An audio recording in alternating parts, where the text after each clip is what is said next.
Pagi ini kita mau belajar lagi satu bagian firman Tuhan di dalam Bilangan pasal 6 ayat 22 sampai ke bawah.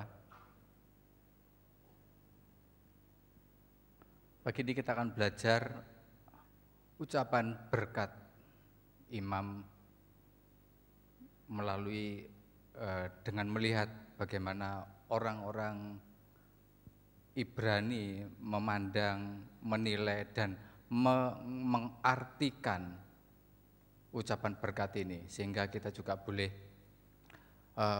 menerima berkat Tuhan lebih dari apa yang biasanya kita mengerti.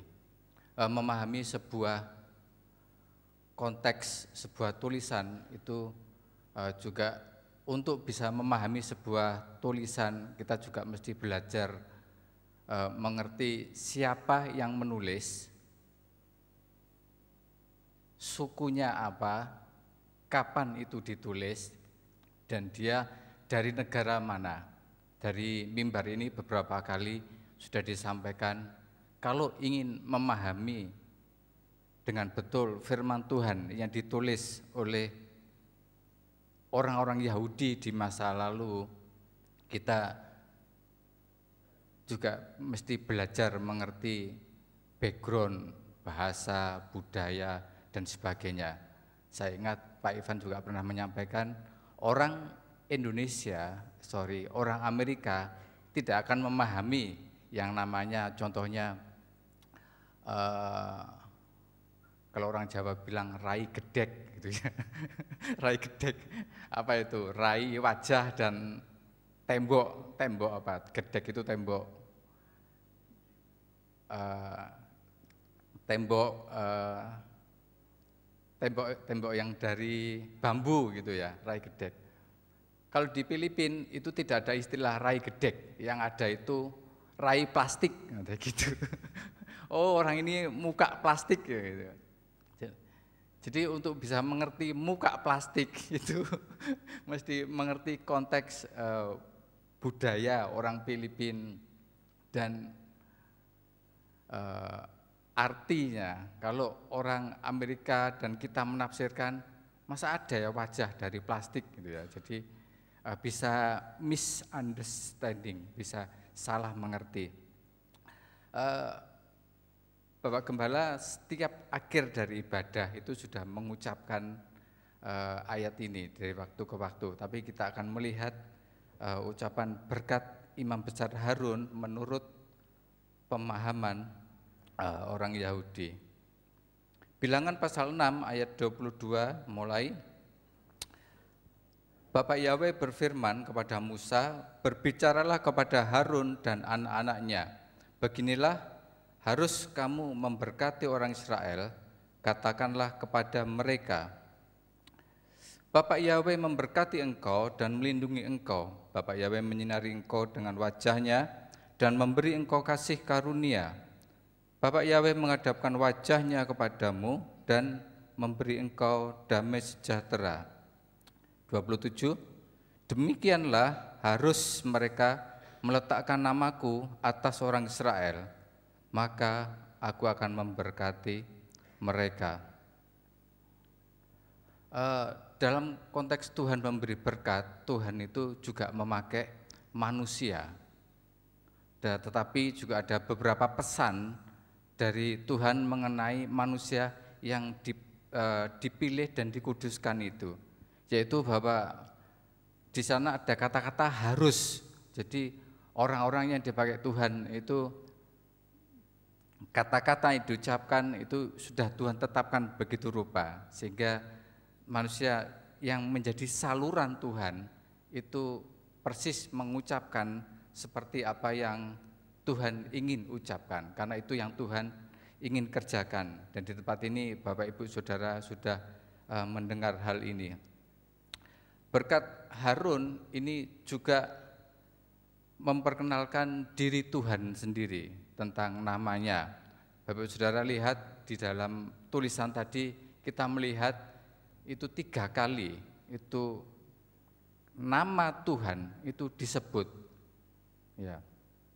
Bapak Yahweh, Bapak Yahweh, Bapak Yahweh.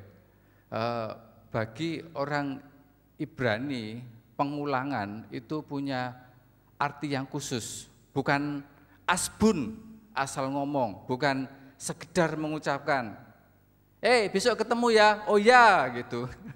Setelah 1 jam kemudian sudah lupa kalau pernah membicarakan sesuatu, pernah janji sesuatu. Tapi 3 kata berturut-turut itu ada satu penekanan bahwa pertama, bahwa Tuhan itu serius dengan apa yang Dia katakan. Apa yang Dia katakan itu yang akan Dia kerjakan. Dan yang kedua, dengan 3 kali berturut-turut nama itu ditulis, Tuhan mau tunjukkan bahwa kata-kata tidak hanya dipandang serius, tetapi kata-kata itu muncul keluar dari hati yang terdalam dengan satu kerinduan yang besar untuk memberi sesuatu, untuk melakukan sesuatu. Setiap kita memiliki anak dan kita tahu dari waktu ke waktu anak-anak kita itu memiliki berbagai macam kebutuhan. Contoh katakanlah kalau anak kita melihat anak kita punya sepatu yang belakangnya itu sudah pecah. Sebagai orang tua ada kerinduan yang begitu besar. Tidak usah anak itu minta duluan. Kalau orang tua melihat sepatu sudah waktunya ganti dan orang tua ada uang, otomatis orang tua dengan kerinduan yang besar ingin melihat anak-anaknya itu tercukupi dengan baik, tidak kekurangan sesuatu pun yang baik. Dan hati yang seperti ini yang Tuhan miliki. Oleh sebab itu Tuhan berkata 3 kali, Bapak Yahweh, Bapak Yahweh, Bapak Yahweh. Jadi Tuhan mengucapkan setiap kata-kata itu dengan serius dalam hati. Dia ingin sekali mengerjakan sesuatu. Kita seringkali memandang hanya sepintas, itu hanya kata-kata firman Tuhan. Saya sering mendengarnya. Tetapi paling enggak pagi ini kita mengerti bahwa Tuhan itu serius ingin melakukan sesuatu bagi kita. Kita akan melihat tentang Tuhan, apa yang akan dikerjakannya dan janji-janji apa yang akan dilakukannya. Di beberapa ayat yang kita baca, kita melihat kata-kata kamu. Bapak Saudara, dalam bacaan tadi itu ada kata-kata yang kamu itu pribadi, dalam bahasa Inggris itu you untuk single, dan juga ada you untuk jamak, untuk plural. Tuhan menyampaikan kata-katanya, hasratnya, kerinduannya bukan hanya secara umum. Nanti semua jemaat Bukit Sion Tuhan berkati, enggak seperti itu. Tuhan bicara itu pribadi. Jadi Tuhan tahu kebutuhan setiap orang. Sebab itu berkat itu melalui imam Dia ucapkan untuk setiap orang. Juga untuk sekelompok orang. Kalau di tempat ini sekelompok Bapak Ibu Saudara yang hadir. Tetapi setiap kata-kata itu juga diucapkan untuk pribadi demi pribadi. Jadi Tuhan itu adalah Tuhan yang memiliki hubungan yang personal dengan setiap kita. Tuhan tidak melewatkan, tidak hanya bahasa Jawanya itu kebiah-uyah gitu. Ya pokoknya janji untuk semua ya, enggak gitu. Tapi Dia juga berkata secara pribadi kepada setiap kita. Setiap kata yang kita akan lihat, kita akan pelajari, itu ditujukan kepada setiap pribadi dan sekelompok umat percaya di tempat ini. Sebelum kita melihat beberapa kata-kata di ayat 24 dan 25, kita melihat dulu proses terjemahan kitab suci yang ada, yang kita pegang saat ini. Saya megang kitab suci elektronik gitu ya. Jadi Bapak Ibu ada yang pegang buku, tapi paling enggak kita tahu bahwa kita sedang membaca kitab suci dalam bahasa Indonesia. Bapak Ibu, kita melihat bahwa kalau ada kitab suci dalam bahasa Indonesia itu adalah melewati proses yang begitu panjang. Pertama kita tahu kitab suci ditulis dalam bahasa Ibrani, terutama Perjanjian Lama. Dari bahasa Ibrani kemudian diterjemahkan ke bahasa Yunani, ke bahasa Inggris, dan bahasa Indonesia. Minimal itu ada 4 bahasa sampai di tangan kita. Tetapi tidak sesederhana itu, karena untuk menerjemahkan satu bahasa yang diterjemahkan oleh orang-orang lain dari bahasa dan bahasa lain, itu juga memiliki begitu banyak kesulitan-kesulitan tertentu. Seperti bagaimana menerjemahkan bahasa Jawa ke bahasa Batak, tapi yang menerjemahkan itu orang Batak. Pasti memiliki beberapa kendala-kendala dalam hal bisa menerjemahkan bahasa itu dengan tepat. Dan seringkali kalau tidak menemukan kata-kata yang tepat, maka kata-kata yang tidak dimengerti oleh orang Batak mengenai bahasa Jawa itu akan dimodifikasi, diatur, disesuaikan dengan bahasa Batak. Itu baru satu, bahasa Jawa ke bahasa Batak. Kalau dari bahasa Batak ke bahasa Papua, dari bahasa Papua ke bahasa yang lain, maka bisa-bisa arti yang sesungguhnya dari bahasa Ibrani itu bisa hilang, lenyap, dan kita juga tidak mengerti. Dalam beberapa kasus, dan mungkin banyak kasus, itu yang terjadi dalam kitab suci kita. Kita seringkali memahami setiap kata, setiap kalimat dari firman Tuhan, itu menurut kacamata kita, budaya kita, bahkan menurut kebutuhan kita, dan menurut konteks pemikiran kita. Padahal itu ditulis, ditujukan, dan memiliki arti yang sangat jauh berbeda dari apa yang kita tangkap. Bapak Ibu Saudara juga pernah di tempat ini mendapat satu ilustrasi yang pendek, mungkin saya akan ulangi sedikit, tentang bagaimana kita itu seringkali miss menangkap pengertian-pengertian yang benar dari firman Tuhan, karena kita membacanya menurut konteks kita. Contohnya kalau beberapa dari suku di Indonesia ini kan makan semua makanan, jenis makanan gitu ya. Pokoknya yang sesuatu yang ada nafasnya gitu dimakan semua. Lah ketika bangsa Indonesia membaca satu bagian Alkitab yang berkata bahwa apapun yang masuk ke dalam mulut kita itu tidak menajiskan, tetapi yang keluar itulah yang menajiskan. Lah kata-kata apapun yang masuk itu kan Tuhan ucapkan kepada orang Yahudi yang sudah mengerti makanan-makanan yang baik dan makanan yang tidak baik. Tetapi kita orang Indonesia menangkapnya itu bisa berbeda. Karena kita makan semua makanan yang hidup, maka kita berpikir bahwa apapun yang masuk dalam mulut itu semua makanan yang bisa kita makan selama ini. Nah, jadi banyak kali seperti itu kita menafsirkan firman Tuhan menurut situasi dan kondisi di dalam hidup kita. Nah, itu baru perpindahan dari satu bahasa ke bahasa yang lain. Bapak Ibu bisa bayangkan bagaimana bahasa Ibrani ke Yunani, Yunani ke Inggris, Inggris ke Indonesia itu melewati begitu banyak bahasa dan budaya. Dan kemungkinan besar itu akan bisa diterjemahkan dengan pengertian yang berbeda, tidak seperti yang dimaksudkan oleh Tuhan lewat orang-orang Israel pada waktu itu.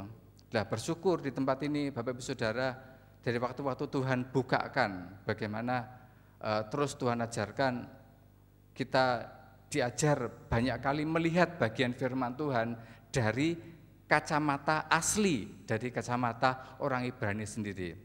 Dan saya percaya ini akan banyak memberkati kita sehingga kita bisa memahami betul seperti bagaimana Tuhan ingin mengerjakan sesuatu dalam hidup kita.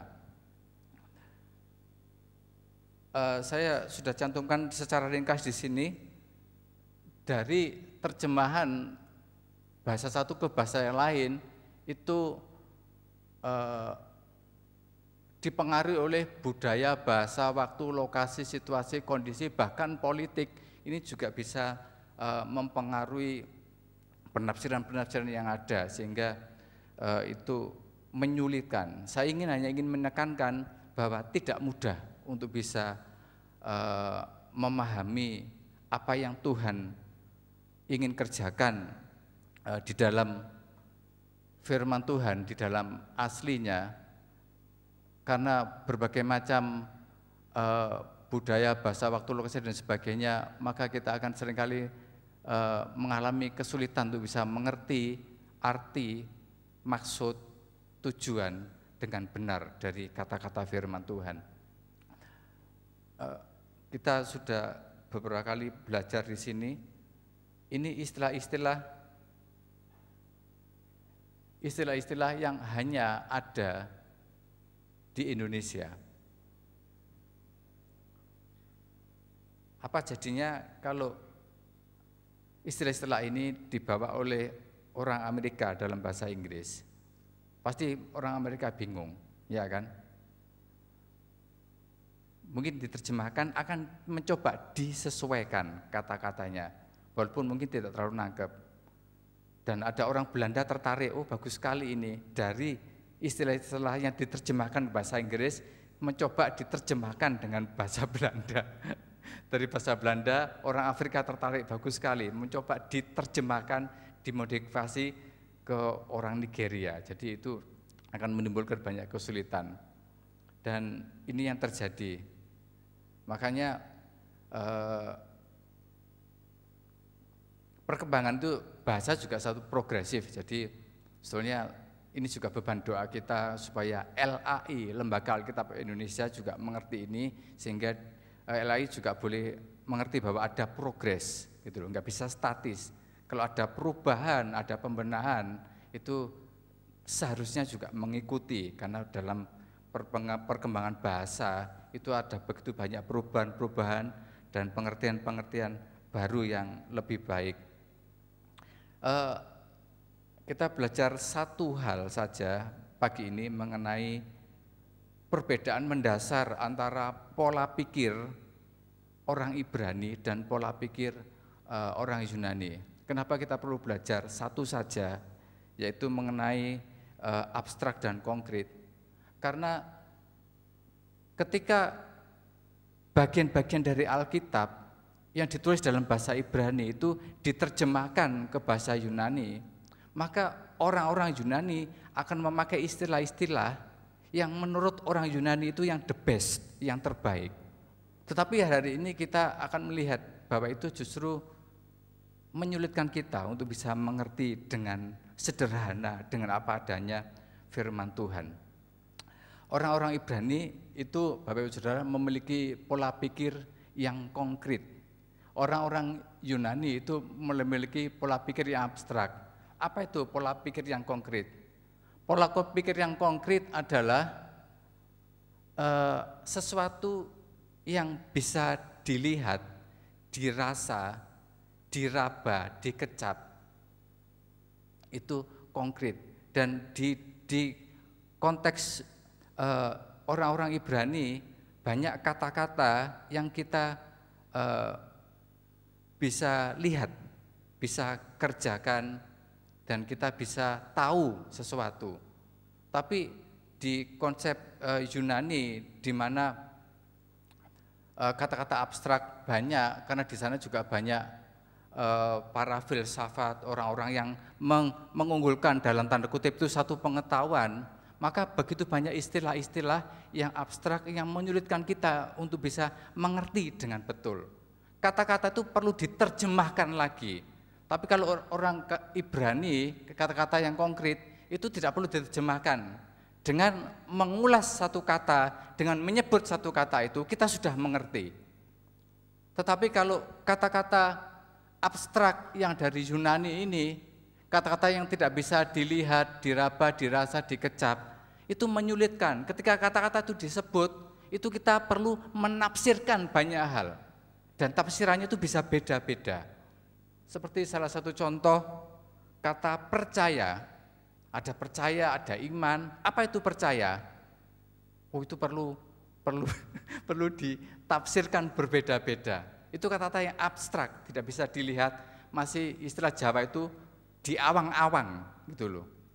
Kata percaya ini adanya hanya di sini, konsep Yunani. Di dalam konsep orang Ibrani, mereka tidak memakai kata ini. Ketika orang-orang menerjemahkan ke bahasa Yunani, beberapa kata diubah, disesuaikan dengan konsepnya orang Yunani yang abstrak, percaya. Kalau di Alkitab ada kata percaya yang dimaksud oleh orang Ibrani yang konkret, itu adalah bersandar kepada. Jadi ini ada piano, saya percaya kepada piano. Kalau memakai kata percaya ini bingung kita, tapi kalau memakai konsep Ibrani percaya itu saya bersandar kepada.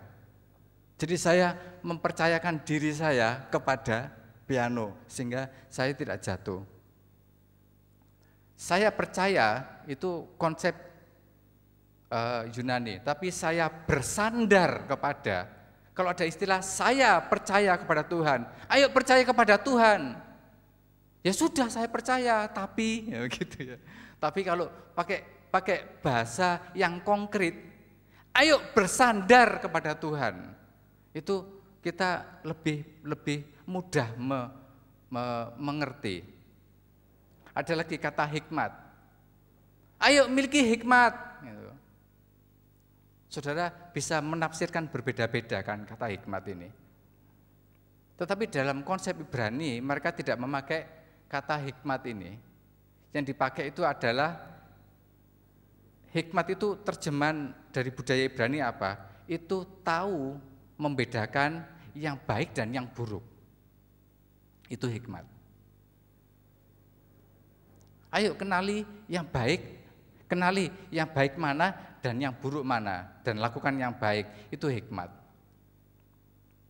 Tetapi kalau hanya mengerti dari hikmat ini, kita bisa menafsirkan berbeda-beda. Ada lagi kata takut. Jangan takut. Itu juga kata-kata yang abstrak bagi kita. Kalau orang Ibrani pakai kata apa? Gemetar. Aku takut ya, gitu. Berarti aku gemetar, gitu. Jadi sesuatu yang bisa dilihat, sesuatu yang bisa diketahui dengan mata telanjang kita. Aku gemetar, berarti orang itu takut, nah, gitu. Tapi kalau pakai istilah takut, kita tidak mengerti. Ada lagi ketika marah. Kalau orang Ibrani, istilah marah itu apa?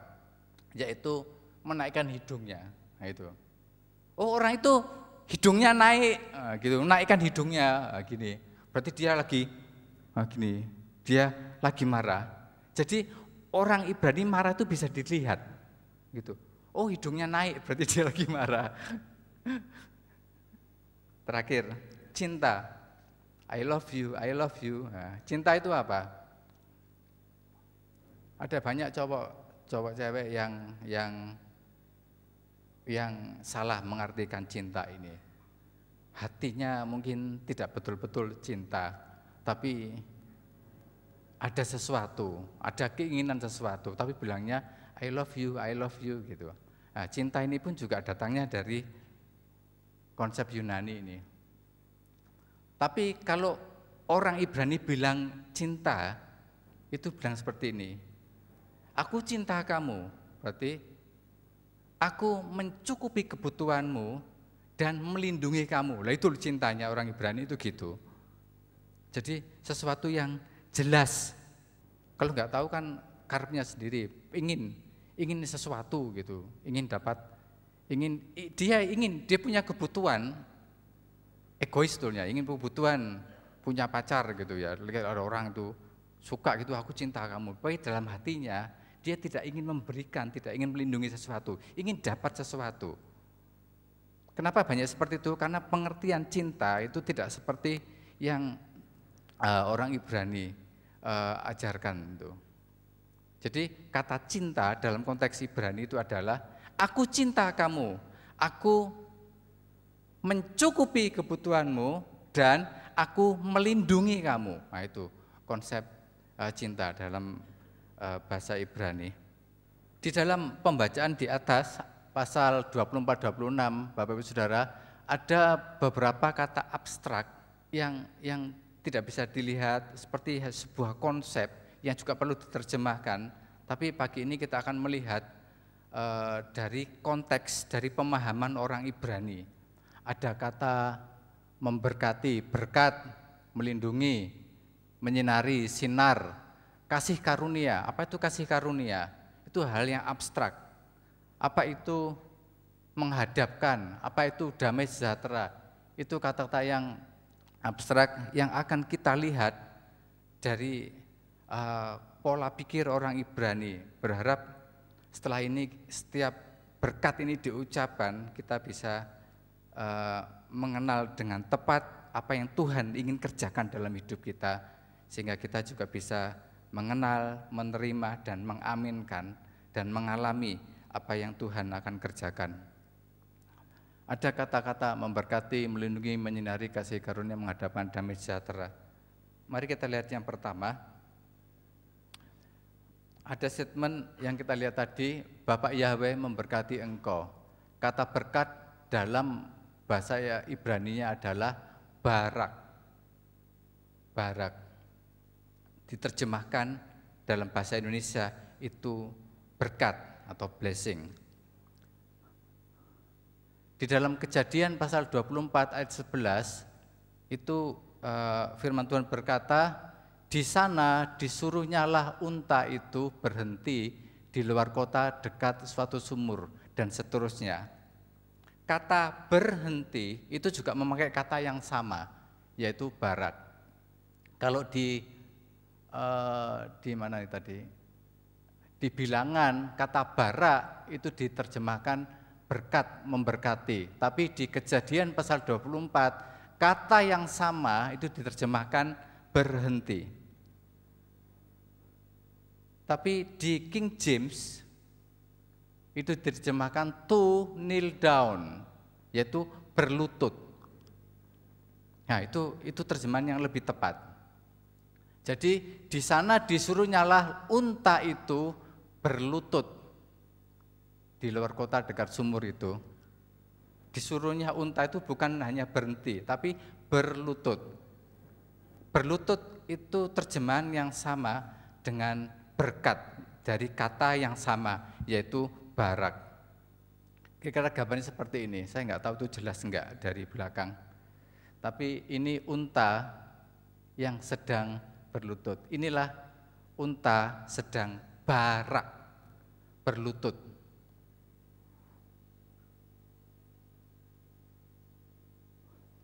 Jadi dalam Kejadian 24 kata barak yang sama di di bilangan itu diterjemahkan berkat, di sini terjemah berlutut. Dari pola pikir orang Ibrani, barak itu berarti seseorang yang berlutut dan memberi hadiah. Itu barak. Barak itu seseorang yang berlutut memberi hadiah.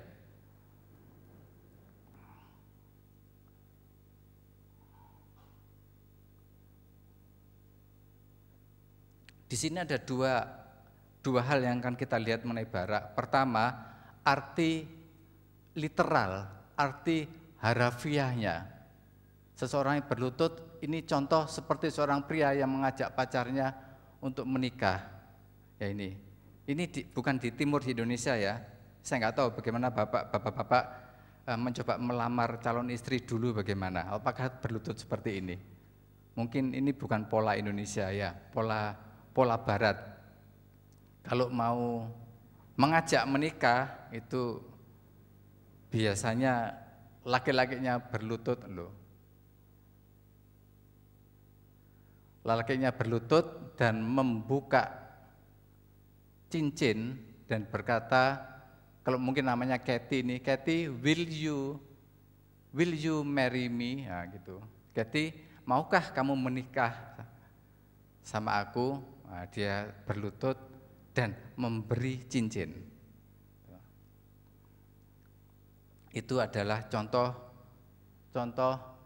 harfiah, arti apa adanya sesuai dengan tulisannya. Berlutut artinya seperti itu. Tapi juga ada arti figuratif, arti kiasan. Oh, maksudnya itu seseorang yang membantu orang lain. Contohnya ada orang yang tidak bisa jalan, mau naik mobil. Ada orang lain yang membantu mengangkat. Itu juga arti kiasan dari barak. Arti kiasan dari barak. Jadi ada arti harfiah dan ada arti kiasan. Arti yang betul-betul sesuai dengan apa yang tertulis. Tertulis berlutut, yaitulah berlutut seperti ini. Tapi juga ada arti kiasan, yaitu maksudnya itu membantu orang lain. Itu juga arti kiasan dari barak.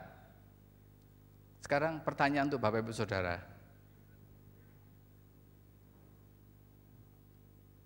Bapak Yahweh, kalau arti harfiahnya kata barak tadi diganti dengan berlutut, maka ayatnya berbunyi, Bapak Yahweh berlutut dengan hormat dan memberi kamu hadiah. Itu dari Bilangan pasal 24 yang pertama, kalimat yang pertama. Ini arti harfiah dari terjemahan menurut konsep orang Yahudi. Bapak Yahweh berlutut dengan respek dan memberi hadiah. Pertanyaan saya adalah, itu harfiah atau kiasan? Apakah memang betul-betul Bapak yang di surga itu berlutut melayani kita, memberi hadiah, melakukan sesuatu karena menghormati kita? Atau itu hanya kiasan bahwa Bapak di surga itu menolong umatnya? Siapa yang pilih huruf ya? Enggak ada yang angkat tangan. Siapa yang memilih kiasan? Siapa yang tidak peduli dengan pertanyaan saya? Masalahnya Bapak Ibu tidak angkat tangan yang satu dan yang kedua. Sekali lagi, siapa yang terjemahan berlutut itu harfiah? Memang Bapak Yahweh itu berlutut di depan manusia, di depan pribadi-pribadi mau melayani kita. Atau hanya kiasan saja Bapak Yahweh menolong? Siapa yang pertama? Sangat sedikit, hanya 1, 2, 3. Siapa yang kedua? Itu hanya kiasan, Pak, itu enggak betulan kok. Masa Tuhan itu berlutut di depan manusia? Siapa manusia itu? Oh, ini lebih banyak, jauh lebih banyak. Terima kasih. Bagaimana dengan ayat ini?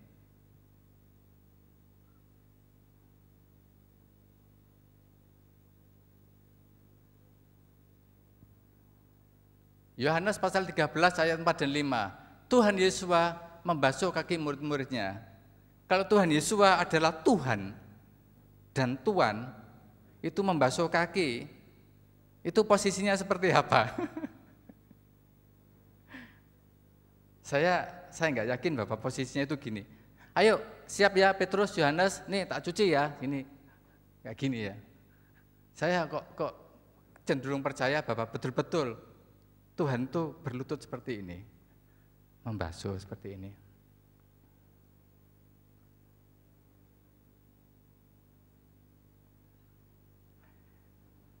Kalau saya menurut penafsiran saya cenderung setuju dua-duanya. Betul-betul Bapak di surga itu betul-betul melayani dari hati terdalam. Dia mengosongkan dirinya, dia mau melayani manusia.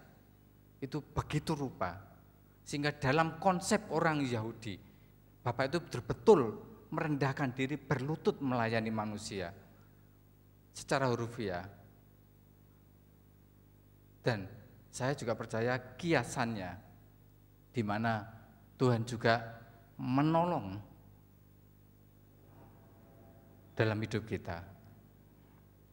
Itu konsep barak dalam menurut konsep orang Yahudi.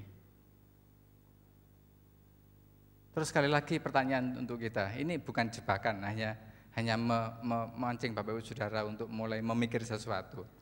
Tadi diterjemahkan Bapak Yahweh berlutut dengan respek kepada kita dan memberi hadiah. Menurut Bapak Ibu Saudara, hadiah apa yang Bapak Yahweh berikan kepada kita? Hadiahnya apa? Kan tadi Bapak Yahweh berlutut memberi hadiah. Nah, hadiahnya itu apa?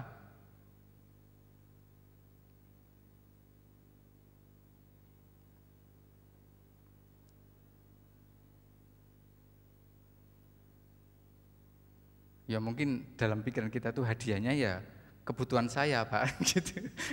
Kebutuhan saya apa ya? Itu yang hadiah yang Tuhan berikan gitu. Nah, sekarang kita melihat dalam konsep orang Ibrani. Kalau orang Ibrani mendengar Bapak Yahweh berlutut memberi hadiah, itu hadiahnya apa? Inilah hadiahnya. Torah. Bagi orang Ibrani, Torah itu adalah hadiah dari Bapak Yahweh. Itu hadiah yang paling berharga. Jadi itu saking berharganya. Nanti kita lihat bagaimana Tuhan menyuruh orang Israel itu melindungi Torah ini. Melindungi Torah. Nanti kita lihat apa arti melindungi Torah. Jadi bisa diartikan bahwa Bapak Yahweh berlutut di hadapanmu dan memberi hadiah. Saya tidak tahu apakah ini kalau dalam konteks Indonesia itu perlu dimodifikasi. Nanti itu tugasnya Pak Logi kali. Itu perlu dimodifikasi, apakah kalimatnya kata-katanya diganti, perlu disesuaikan dengan konteks Indonesia atau apa adanya. Tapi kita sudah melihat bahwa ada arti hurufiah, ada arti kiasan. Kita lihat yang kedua yaitu melindungi. Ada kalimat yang pertama tadi dan kalimat yang kedua, Bapak Yahweh melindungi engkau. Kata melindungi dalam bahasa Ibrani itu adalah samar. Mari kita lihat Ulangan 4:40 itu tertulis, berpeganglah pada ketetapan dan perintahnya yang ku sampaikan kepadamu hari ini. Ini Musa berkata kepada orang Israel, untuk orang Israel berpegang pada Taurat yang disampaikan Musa kepada orang Israel. Pegang Taurat itu.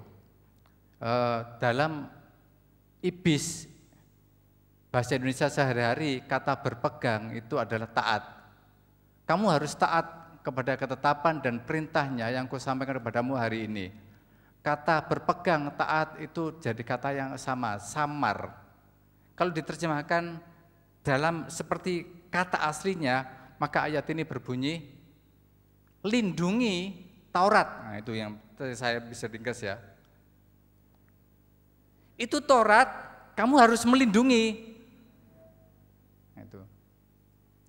Cuman kata istilah melindungi Taurat itu berarti ya memang ujungnya juga sama nanti, yaitu kamu harus hidupi, kamu harus perhatikan Taurat itu dan kamu harus lakukan. Itu arti melindungi Taurat.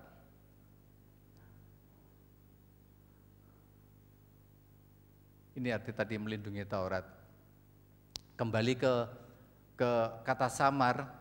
Kalau orang Ibrani mendengar kata samar, dalam konsep orang Ibrani itu berarti membuat pagar dengan tanaman berduri dengan tujuan untuk melindungi. Itu konsep yang ada dalam diri samar. Bapak Ibu saudara tahu bahwa setiap firman Tuhan yang datang kepada orang Israel, Tuhan itu menyesuaikan dengan hal yang bisa dimengerti oleh orang Israel. Kita tahu pada waktu firman Tuhan datang, kondisi orang Israel tidak seperti ini.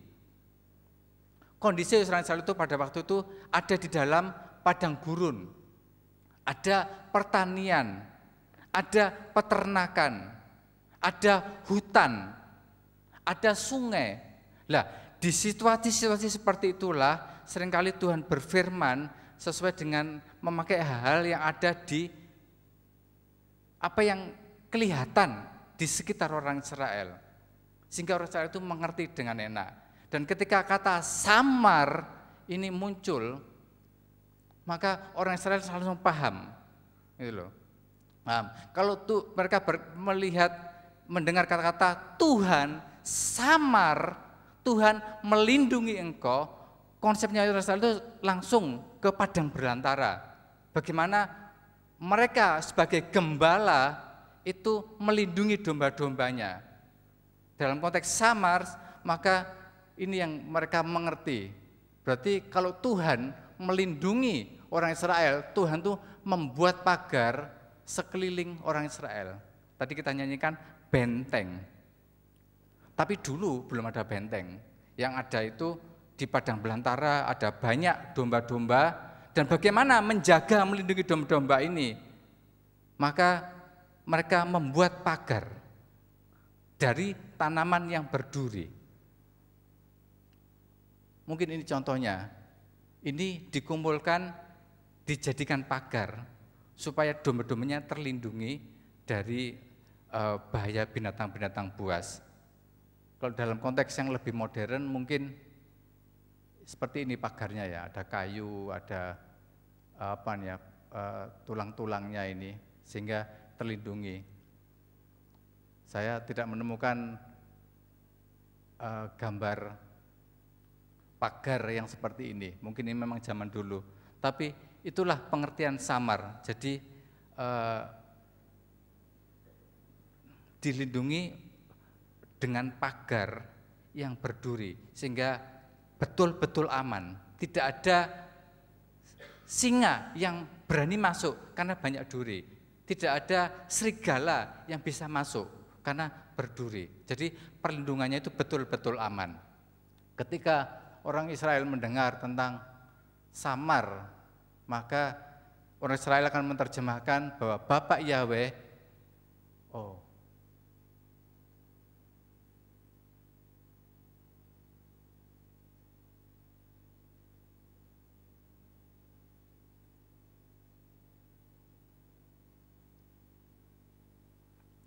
Bapak Yahweh melindungi. Saya agak miss di situ.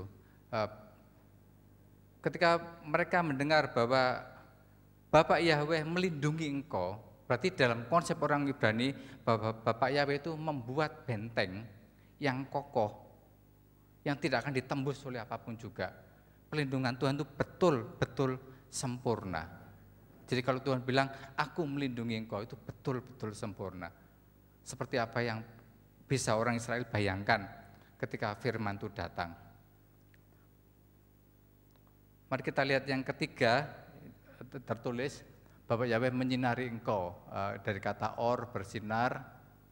Dan di dalam pola pikir orang Yahudi, kalau mereka mendengar kata terang dan gelap, bagi mereka terang itu sesuatu yang teratur. Ada terang, berarti itu ada keteraturan, ada ketertiban. Tapi kalau di dalam konsep orang Yahudi ada gelap, itu sesuatu kacau. Jadi ketika orang Yahudi mendengar firman bahwa Bapak Yahweh menyinari engkau, maka dalam pengertian mereka bahwa Bapak Yahweh itu memberi terang sehingga hidup mereka itu bisa teratur, bisa tertib. Itu yang Tuhan kerjakan. Jadi memang ketertiban, keteraturan itu yang Tuhan juga mau kerjakan dalam hidup kita. Tertib dan teratur dalam banyak hal. Dan dalam perjanjian baru itulah pekerjaan Roh Kudus. Dia roh yang mendatangkan ketertiban, bukan kekacauan. Selanjutnya, ini tentang kasih karunia. Bapak Yahweh memberi engkau kasih karunia, itu yang keempat. Kasih karunia dalam bahasa Ibraninya itu adalah kanan. Mari kita lihat Amsal pasal 5 ayat 19, ini tertulis, rusa yang manis, kijang yang jelita. Kata jelita itu dari kata yang sama, yaitu kanan. Di sini diterjemahkan jelita. Kalau di yang kita baca tadi, Bapak Yahweh memberi kasih karunia, Bapak Yahweh memberi kanan, itu diterjemahkan kasih karunia. Tapi di sini diterjemahkan jelita. Mungkin ini ya, rusa yang manis, kijang yang jelita.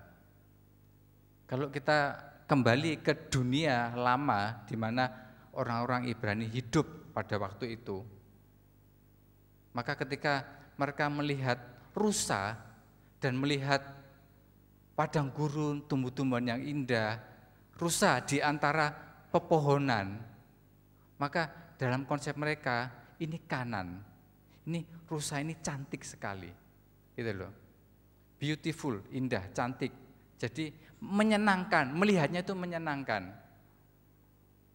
Seperti kalau orang kota itu dilihat gedung-gedung tinggi. Kalau mau refreshing kemana? Pergi ke Pacet, ke Trawas, ke Batu, beda situasi. Melihat tumbuh-tumbuhan itu sudah menyegarkan, menyenangkan, gitu kan ya. Kalau hari libur orang desa kemana? Ke kota. Masuk mall itu, wah seger, menyenangkan. Tapi orang kota libur nggak ke mall.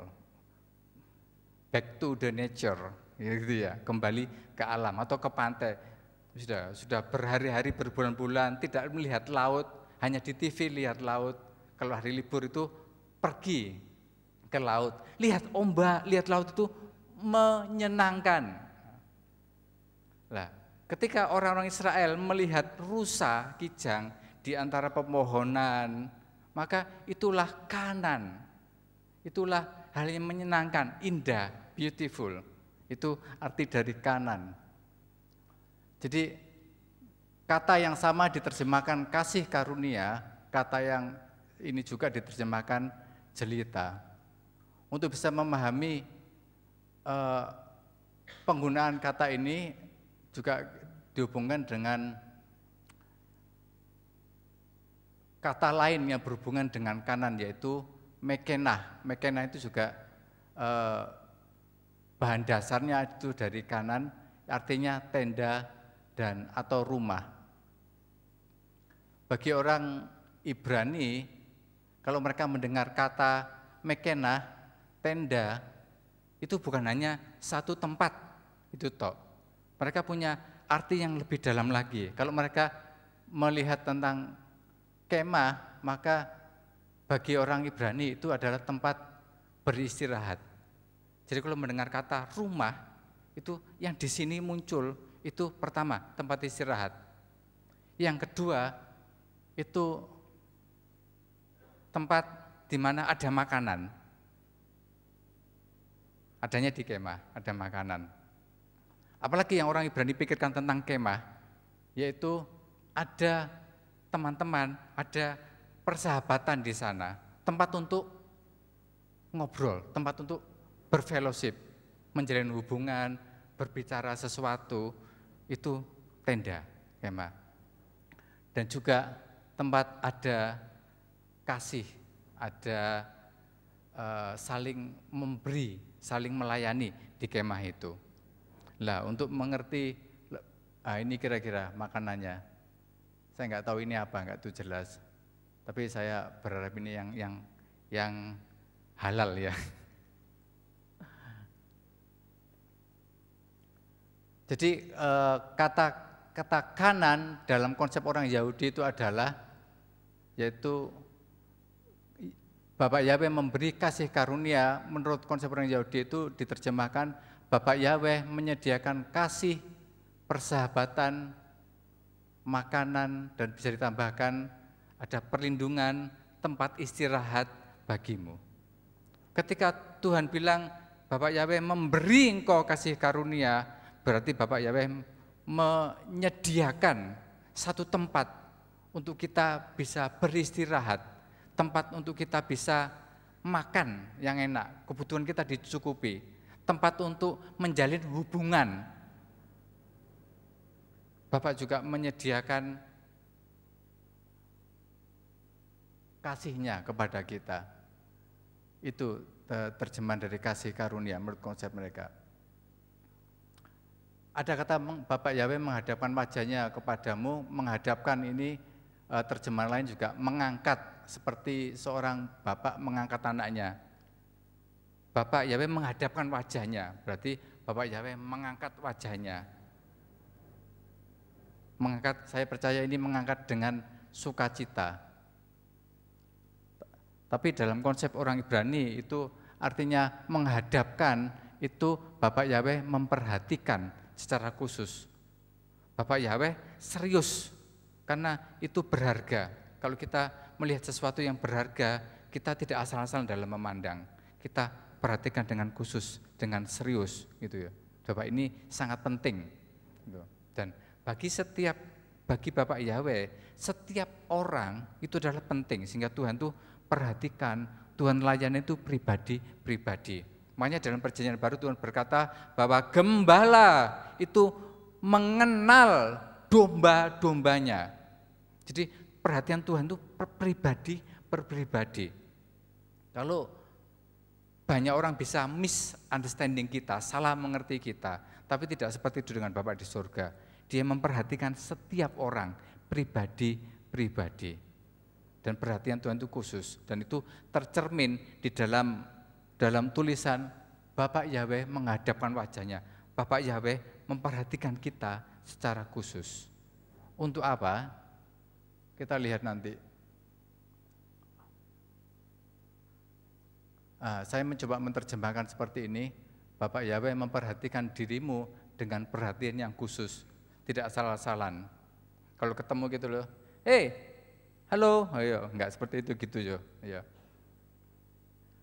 Tapi kalau ketemu kita ditanya, apa kabar? Langsung ditanya, mau ngomong gitu ya. Kita itu dianggap orang penting sama Tuhan, bukan asal-asalan. Dan perhatian Tuhan itu sampai di situ. Menurut saya mengenal ini luar biasa, bahwa kita ada di matanya Tuhan. Setiap kita itu mendapat perhatian yang luar biasa. Dan ini menolong kita untuk tidak merasa kesepian ya, karena banyak hal yang terjadi dalam hidup kita. Tapi kita belajar percaya untuk berkatnya yang besar, bahwa berapapun umur kita, siapapun kita, apapun kondisi ekonomi kita, naik atau turun, ya, seberapa banyak orang memperhatikan kita dan tidak, kita tetap mesti tahu bahwa ada Bapa di surga yang setiap hari itu memperhatikan secara pribadi dan secara khusus untuk kita. Itu menghadapkannya. Yang terakhir, Bapak Yahweh memberi damai sejahtera. Kita sudah sering tahu ya. Apa damai sejahtera itu? Shalom. Ini kita juga sering dengar. Shalom gitu. Shalom itu diterjemahkan damai sejahtera. Mari kita lihat dua ayat di dalam Keluaran pasal 21 ayat 33 dan 21-34. Firman Tuhan berbunyi, apabila seseorang membuka sumur atau apabila seseorang menggali sumur dengan tidak menutupnya dan seekor lembu atau keledai jatuh ke dalamnya, maka pemilik sumur itu harus membayar ganti kerugian. Ia harus mengganti harga binatang itu dengan uang kepada pemiliknya, tetapi binatang yang mati itu menjadi kepunyaannya. Ganti kerugian itu kata aslinya, kata dalam bahasa Ibrani itu salam. Salam ini adalah akar kata dari salom. Arti salam itu adalah ganti kerugian. Membayar ganti rugi. Dengan kata lain, salam ini adalah memulihkan seperti bentuk aslinya. Sapinya mati karena terjerumus, maka orang itu harus salam, mengganti seperti pada mulanya. Kalau sapi yang mati gara-gara masuk ke lubang yang kita gali, kita juga mesti ganti kerugian, kita mesti salam, yaitu mengganti dengan sapi yang baru.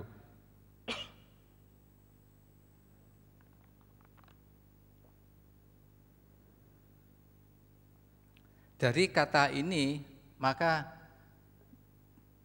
dalam perspektif orang Ibrani, Shalom itu artinya adalah mendapat pemulihan secara komplit atau sempurna. Itu sebetulnya kata Shalom. Jadi ketika Tuhan berkata Bapak Yahweh memberi damai sejahtera, berarti Bapak Yahweh itu mau mengerjakan sesuatu, mau memulihkan hal-hal yang belum beres, hal-hal yang masih cacat, masih terluka.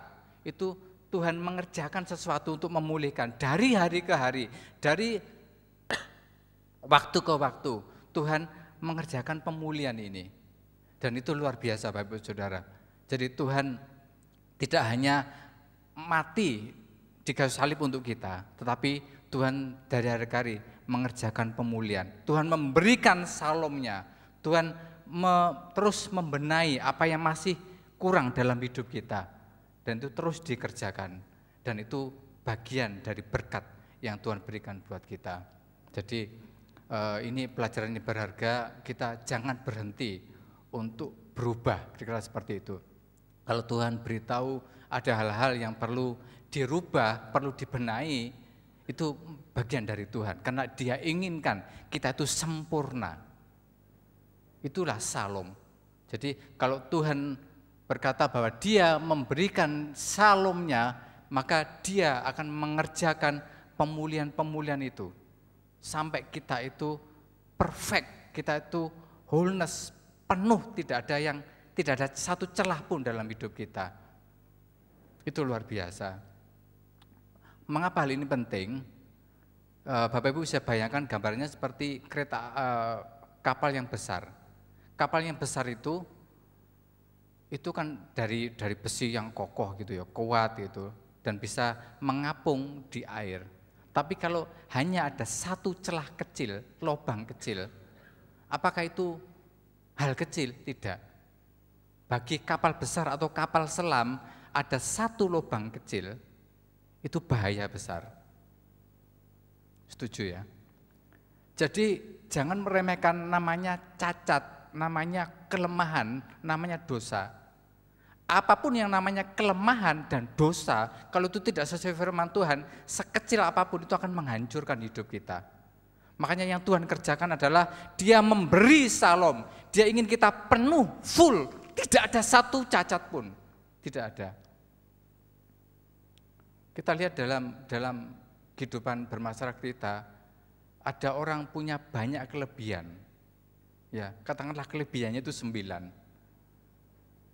Tapi ada satu cacat yang belum terbenahi, maka semua kelebihan itu akan menghancurkan hidupnya. Kita setuju hal ini, menghancurkan hidupnya. Jadi Tuhan ingin tidak saja memulihkan hidup kita bagian-bagian tertentu, tapi secara keseluruhan, sehingga tidak ada sesuatu yang namanya kelemahan, tidak ada sesuatu namanya dosa kecil, dosa besar.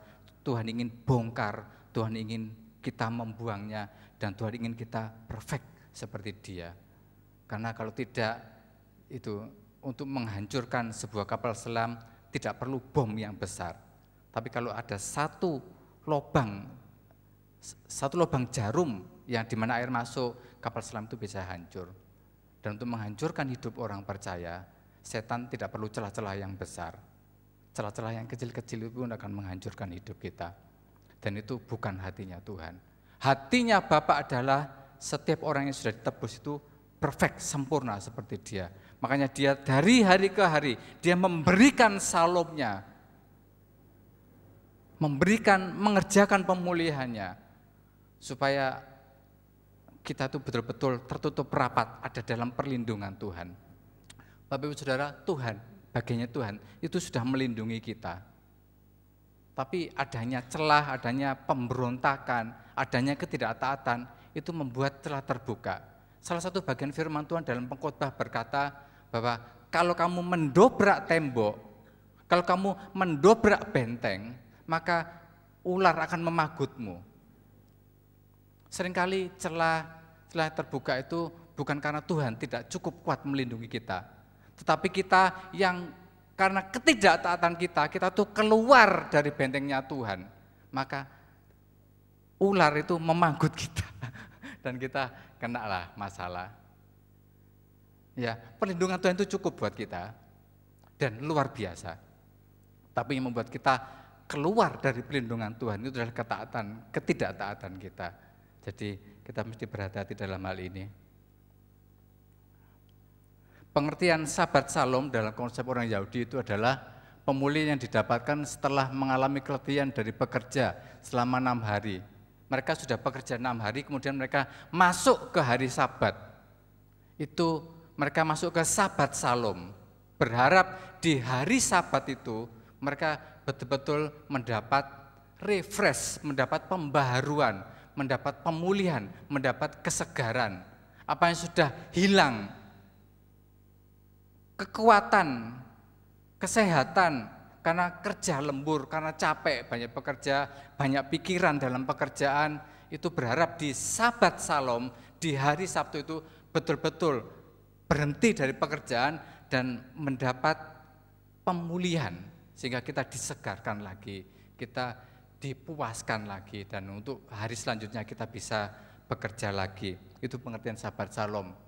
Biarlah sabatmu, hari sabatmu itu membawa pemulihan, membawa kesempurnaan, membawa keutuhan dalam dirimu. Itu pengertian sabat. Ada satu ayat lagi di Mazmur 122 ayat 6 itu tertulis, berdoalah untuk kesejahteraan Yerusalem. Kata kesejahteraan itu juga dari kata Shalom. Kalau saya ganti maka berbunyi, berdoalah untuk pemulihan Yerusalem. Itu yang sebetulnya orang Ibrani tangkap. Kalau berdoa untuk kesejahteraan itu berdoa untuk pemulihan orang Israel, pemulihan Yerusalem. Berdoa untuk pemulihan Yerusalem. Dulu konsep kita kalau kesejahteraan itu berarti tidak ada perang. Nah gitu ya. Tidak ada cekcok. Nah itu berarti itu damai sejahtera, itu damai-damai. Tapi dalam konsep Ibrani kata damai itu lebih dari itu, yaitu pemulihan. Makanya di ayat itu dikatakan berdoalah untuk pemulihan Yerusalem. Sekarang saya ajak sebentar untuk bisa memikirkan kata pemulihan Yerusalem menurut Bapak Ibu itu dalam hal apa? Ini orang Ibrani ada dalam konsep pikiran itu ada. Berdoa untuk pemulihan Yerusalem di otaknya orang Ibrani itu sudah ada. 1, 2, 3, 4, 5 gitu. Tapi kalau Bapak Ibu membaca dalam konteks orang Indonesia, ini apa? Berdoa untuk pemulihan di Yerusalem. Apanya yang dipulihkan di Yerusalem?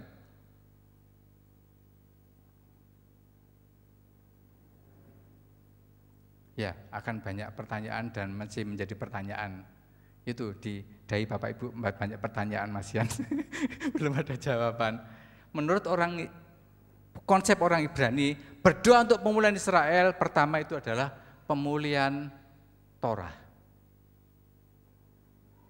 Bagaimana Torah ini menjadi lifestyle-nya mereka. Kenapa perlu dipulihkan? Karena begitu banyak halakah, begitu banyak tradisi-tradisi yang tidak sesuai dengan firman Tuhan. Ketika mereka berdoa untuk pemulihan Yerusalem, mereka merindukan pemulihan Torah.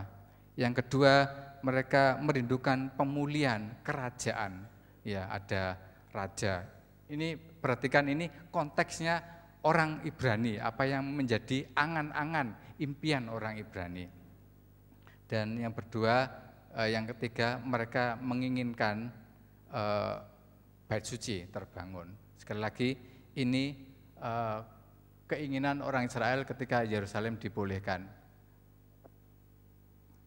Jadi saya mencoba meringkas bahwa ketika Bapak Yahweh memberi damai sejahtera, Bapak Yahweh itu memulihkan hidupmu dengan sempurna. Mari kita lihat ringkasannya. Ayat yang kita baca dalam bahasa Indonesia berkata, Bapak Yahweh memberkati engkau dan melindungi engkau. Dalam konteks orang Ibrani berkata, Bapak Yahweh berlutut di hadapanmu, memberi hadiah dan melindungimu dengan pagar yang berduri. Ini, ya, apakah memang ini letterlek seperti itu atau memang perlu dimodifikasi? Itu tugasnya Pak Logi ya. Yang kedua, Bapak Yahweh menyinari engkau dengan wajahnya dan memberi engkau dengan kasih karunia. Dalam konsep orang Ibrani, Bapak Yahweh memberi terang sehingga hidupmu teratur. Dan saya percaya terang itu juga firman Tuhan ya, Taurat itu. Sehingga oleh Taurat hidup kita itu enggak kacau, teratur dan terus berbuah.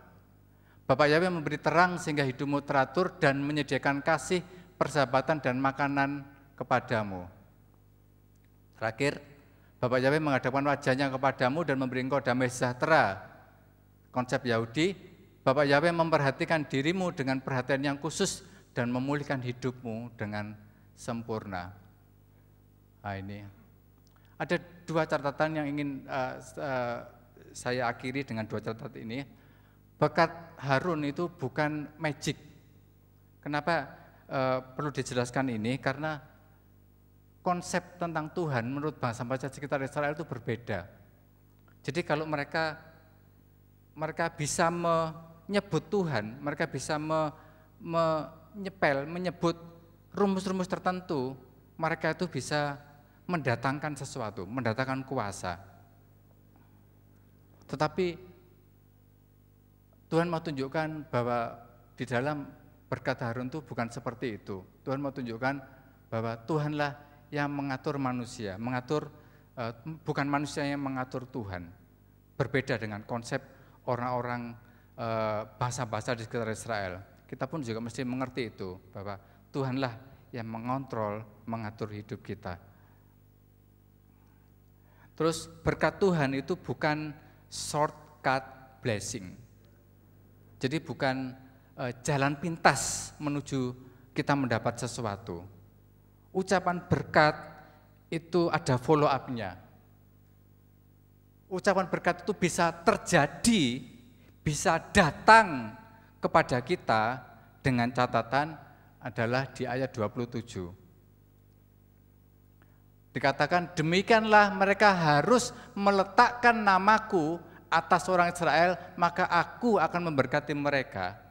Kenapa bukan shortcut? Karena ada bagian dari kita yang mesti dikerjakan. Bagiannya Tuhan sudah memberitahukan apa yang akan dikerjakannya. Menerima urapan, menerima nubuatan, menerima firman Tuhan, itu baru setengah dari perjalanan. Itu Tuhan menyatakan bagiannya. Tapi bagian kita adalah seperti yang Tuhan nyatakan. Demikianlah mereka harus meletakkan namaku atas orang Israel, maka aku akan memberkati mereka. Berkat ini turun kalau kita meletakkan namanya.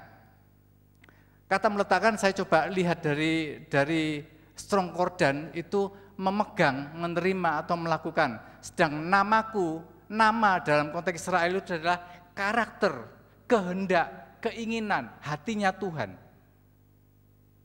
Jadi kalau kita terjemahkan agak berbeda, maka demikianlah mereka harus memegang, melakukan kehendak Tuhan, maka Tuhan akan memberkati mereka. Itu. Makanya tadi tertulis berkat suara Tuhan, kehendak Tuhan itu bukan shortcut blessing. Ada bagian kita. Jadi kita melakukan kehendak Tuhan, maka berkat dan apa yang Tuhan ingin kerjakan itu terjadi dalam hidup kita. Oke, terima kasih.